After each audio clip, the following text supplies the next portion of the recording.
a ti jà lóríṣiríṣi ọ̀nà láti rí wípé wọ́n dá ìbò yí padà.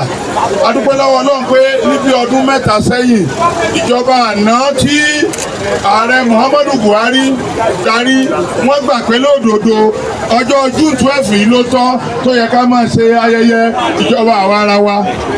Lẹ́yìn èyí wọ́n gbà pé olóyè MK Abiola ló wọlé ló jáwé olúborí. Lẹ́yìn èyí wọ́n fún Abiola ní àmì ẹ̀yẹ tó ga jùlọ lórílẹ̀‐èdè yìí. Ṣùgbọ́n kò tán síbẹ̀.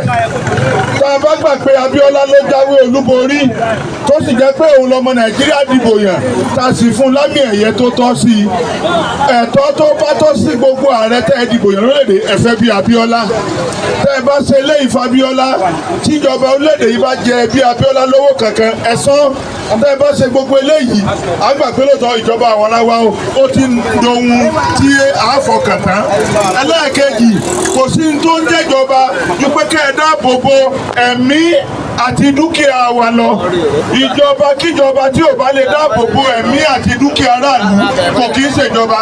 Àrùn ìjọba àpapọ̀ lórílẹ̀‐èdè Nàìjíríà kí wọ́n pèsè ààbò fún ẹ̀mí wa àti dúkìá wa, kí wọ́n sì ṣètò ìgbé ayé ìrọ̀rùn fún wa.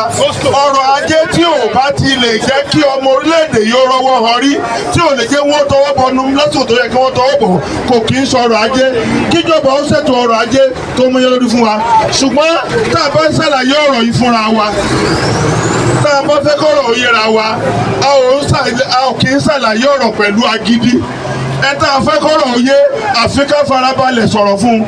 Ìdí nìyí tá a fi gbọ́dọ̀ rí pé a gba àlàáfíà láàyè ní gbogbo tá a bá ṣe. Ká ṣe ètò ara wa ní ọ̀wọ̀ọ̀wọ́, ká ṣe ìpàṣẹ tó ṣe. Ìjọba ìpínlẹ̀ Ọ̀ṣun wọ́n ṣàdéhùn pé àwọn ó gba olùkọ́, wọn ò gba olùkọ́ dìsìn. Kí ló dá wọn dúró afẹ́ mọ̀? Kí wọ́n gba olùkọ́ sílé ẹ̀kọ́ torí ẹ̀kọ́ àwọn ọmọ wa ṣe pàtàkì sí wa. A fẹ́ kí ìgbé ayé àwọn ọmọ wa ó dára. Kì í sọ̀rọ̀ pé à ń bájọba kan ṣe, à ń takò ìjọba kan lé. Gbogbo tójú ẹ̀tọ́ àwọn èèyàn wa pátápátá la ó máa béèrè lọ́wọ́ gbogbo ìjọba. Káwọn náà sì ṣe ojúṣe wa fún ìjọba. Á dára fún wa o.